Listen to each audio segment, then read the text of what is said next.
Assalamualaikum warahmatullahi wabarakatuh. Perkenalkan, kami dari kelompok 13 mata kuliah akuntansi manajemen. Di sini kami ingin memenuhi tugas luas mata kuliah akuntansi manajemen dengan materi manajemen persediaan. Sebelum kami mulai presentasi, izinkan kami untuk memperkenalkan anggota kami terlebih dahulu. Perkenalkan, nama saya Nur Ati Aganeta. Nama saya Rifki Nugraha. Dan saya Arya Karunisa Wadiyah. Manajemen persediaan tradisional adalah suatu pendekatan dalam mengelola persediaan untuk menyeimbangkan antara biaya pemesanan dan biaya penyimpanan. Ada 3 komponen dari biaya persediaan. Pertama adalah biaya pemesanan atau ordering cost, yang kedua biaya persiapan atau penyetelan, dan yang ketiga adalah biaya penyimpanan atau carrying cost. Lalu terdapat model persediaan tradisional dan model economic order quantity atau kuantitas pesanan ekonomis, yaitu sebuah contoh sistem persediaan yang didorong atau disebut dengan inventory cost system. Rumus dari model EOQ sendiri adalah akar 2 dikali P dikali D dibagi C, di mana P merupakan biaya persiapan dan D merupakan juga permintaan tahun yang diketahui, C merupakan biaya penyimpanan. Berikutnya adalah titik pemesanan kembali atau reorder point adalah titik waktu di mana sebuah perusahaan memulai persiapan. Waktu tunggu atau lead time adalah waktu yang diperlukan untuk menerima kuantitas pesanan ekonomis setelah persiapan dimulai. Sehingga rumus ROP adalah tingkat penggunaan dikalikan waktu tunggu. Berikutnya terdapat persediaan pengaman atau safety stock adalah persediaan ekstra yang disimpan sebagai jaminan atas fluktuasi dari permintaan. Manufaktur JIT atau Just in Time Manufacturing adalah suatu sistem berdasarkan tarikan permintaan yang membutuhkan barang untuk ditarik melalui sistem oleh permintaan yang ada, bukan didorong ke dalam sistem pada waktu tertentu berdasarkan permintaan yang diantisipasi. Simpelnya, JIT adalah pendekatan di mana bahan baku atau barang hanya dipesan dan diproduksi saat dibutuhkan, sehingga tidak ada stok berlebih. Tujuannya adalah untuk mengurangi pemborosan, menekan biaya, dan meningkatkan efisiensi. Jenis dan efisiensi dikelola secara berbeda dalam proses manufaktur JIT. Sel manufaktur pada sistem JIT terdiri atas mesin-mesin yang dikelompokkan dalam kumpulan yang biasanya berbentuk setengah lingkaran. Setiap sel biasanya bertanggung jawab untuk menyelesaikan proses produksi tertentu dari awal hingga akhir untuk produk atau komponen tertentu. Tujuan utama dari sel manufaktur adalah meningkatkan produktivitas, mengurangi pemborosan waktu, dan meminimalkan persediaan.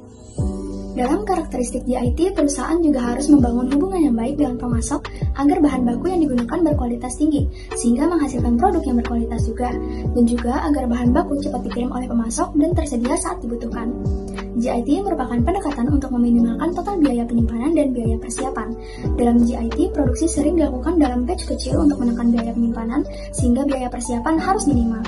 Karena stok kecil atau mencapai nol tadi, biaya penyimpanan jadi berkurang drastis dan itu merupakan salah satu tujuan utama dari JIT. Penghentian produksi terjadi karena salah satu dari 3 alasan, yaitu kegagalan mesin, kecacatan bahan baku atau suprakitan, dan ketidaktersediaan bahan baku atau suprakitan.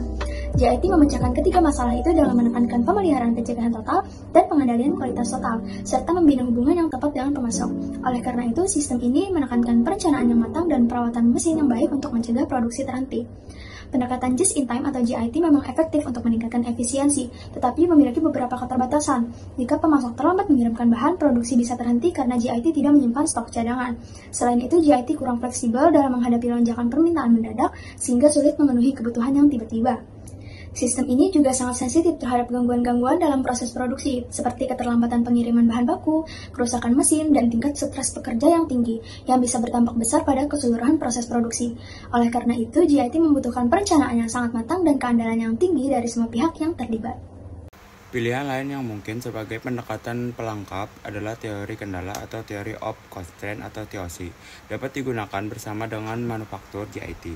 Jadi teori kendala ini mengakui kinerja di setiap perusahaan dibatasi oleh kendalanya. Kemudian teori kendala itu mengembangkan pendekatan spesifik untuk mengelola kendala guna mendukung tujuan perbaikan yang berkelanjutan. Di sini saya juga akan membahas manfaat dari TOC. Menurut Hansen dan Mowen di tahun 2000, penerapan teori TOC atau TOC memiliki beberapa manfaat dan keunggulan. Antara lain, yang pertama itu sebagai produk yang baik. Jadi perusahaan itu dapat menghasilkan produk dengan kualitas lebih baik dan menyediakan produk yang sudah diperbaiki tersebut secara tepat dan cepat ke pasar. Yang kedua, harga yang lebih rendah. Jadi persediaan rendah akan menyebabkan menurunnya biaya penyimpanan. Jadi biaya investasinya per unit beban operasi lain seperti lembur dan pengiriman khusus. Yang terakhir ada daya tanggap persediaan yang lebih baik dan rendah, memungkinkan waktu tunggu aktual untuk diamati secara lebih akan sama, yang akurat dan dapat terpenuhi.